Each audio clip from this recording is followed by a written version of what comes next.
Skyworld Kingdom Brawl is a one-on-one battle game. Each match takes place on a round table. You can rotate it and raise it, which makes playing seated a possible option. The main objective is to destroy the enemy's castle before they destroy yours. To do this, you will be placing down cards on the table. Doing so will bring that card to life and the units will start to move towards your enemy's base. You can place them down wherever you want on your side of the table and can see what route they will take across the board thanks to a line that appears. You can only place units down if you have enough action points. These action points replenish over a very brief amount of time, which makes it quite a fast-paced battle system. Some units cost more action points than others though, and as you would expect, the more expensive ones do deal more damage, but only to certain types of units. Each unit has its strengths and weaknesses, so you're constantly observing what your opponent plays next. It can be a little bit of a rough start when it comes to learning what the best cards are to use against another. There is a brief tutorial that covers the basics of the game, but it doesn't really give a great insight into how units react to one another. Luckily, you can hold your finger over a card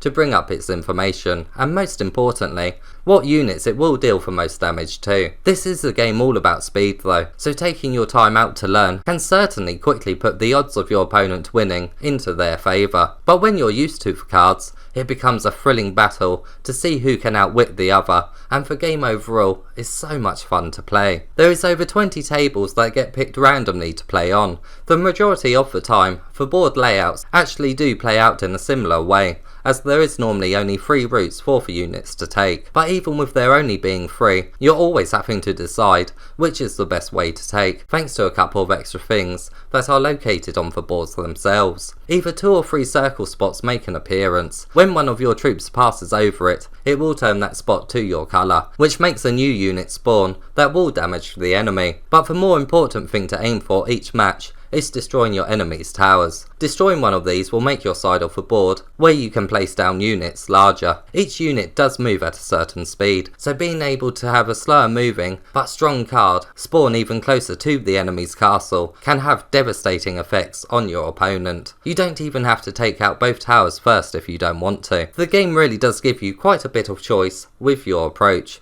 especially considering how many cards you can choose from to put in your deck. There are really only 2 main types of cards that handle a bit differently. These are units and spells. The units do have quite a diverse amount to select from though, such as swordsmen, archers, tanks, rams, airships, and even dragons. The spells do play out a little differently though. These you can cast anywhere on the battlefield for an area of effect, such as fire damage, and you can even use one called charge, which makes your units move much quicker and attack faster. Just like the units, picking the right time to use these can make all the difference. Waiting for 2 enemy units to walk right next to each other and then blasting both to smithereens with a fireball is just so satisfying, and using a charge to quickly storm a tower to destroy it before a stronger unit from an opponent can wipe your unit out gives you a great sigh of relief, as you have at least accomplished something with that unit's turn. Split-second decisions really are flowing constantly in this game. Each battle is on a time limit. The fact that each round is on a time limit makes this a game that you can quickly pop on to play, which is great if you only have a few minutes spare to game. If you do destroy your opponent's castle, it explodes in a spectacular fashion, and then you're rewarded with some XP and coins. The XP doesn't do a whole lot apart from level you up, which puts a higher number near your name. The coins do have a great benefit though, as they can be used to craft new cards. If you're playing against the AI, you won't receive a massive amount of coins, but if you play against others online and win,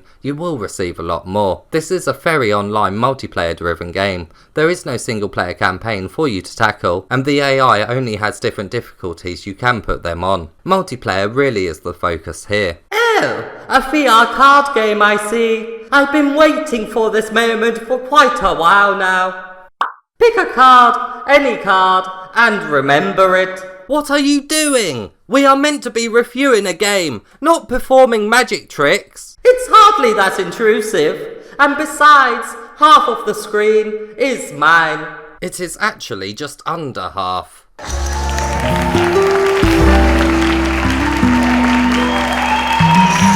This really is a game about pure skill, and you're never quite sure what to expect from an online opponent when a new one appears. Their level near their name does give you a little bit of knowledge on how many games they must have played to get to it, but it definitely doesn't reflect their skill level. A low level player can certainly beat a high level player. It really is all about combining the right units into a deck and crafting certain ones first. The lack of a ranked matchmaking system can have its downside though, as a really good player can absolutely dominate a not very good player even in the first minute of the game. This can result in the not so good player forfeiting the match. Luckily you are compensated for this in the rewards screen. The game really is at its best though, when two players are of roughly the same skill level, as it becomes a very intense tug of war match. You really can see just how much of an impact a couple of well placed cards can do, and it really does urge you to experiment with different playstyles so that you play better in the next game. In the main menu there is a couple of other things present. You can play a game against friends, and there is a section dedicated to the competitive nature of the game. Here you can join one of two clans who battle it out for the most wins during a certain amount of time, and you can also take part in tournaments. When either of these have ended,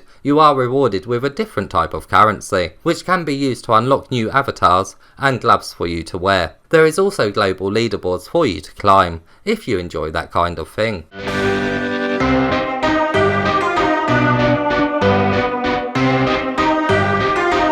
You was meant to be performing this quietly in the background.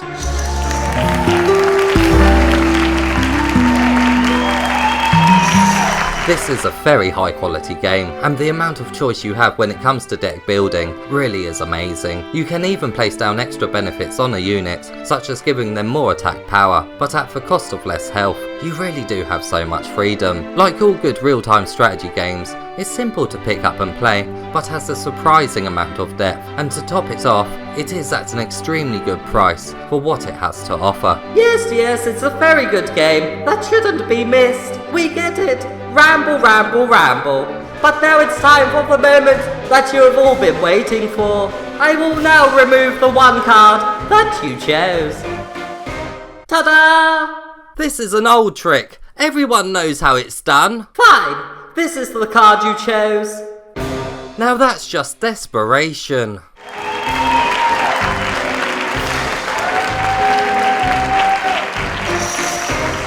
Mr Oculus.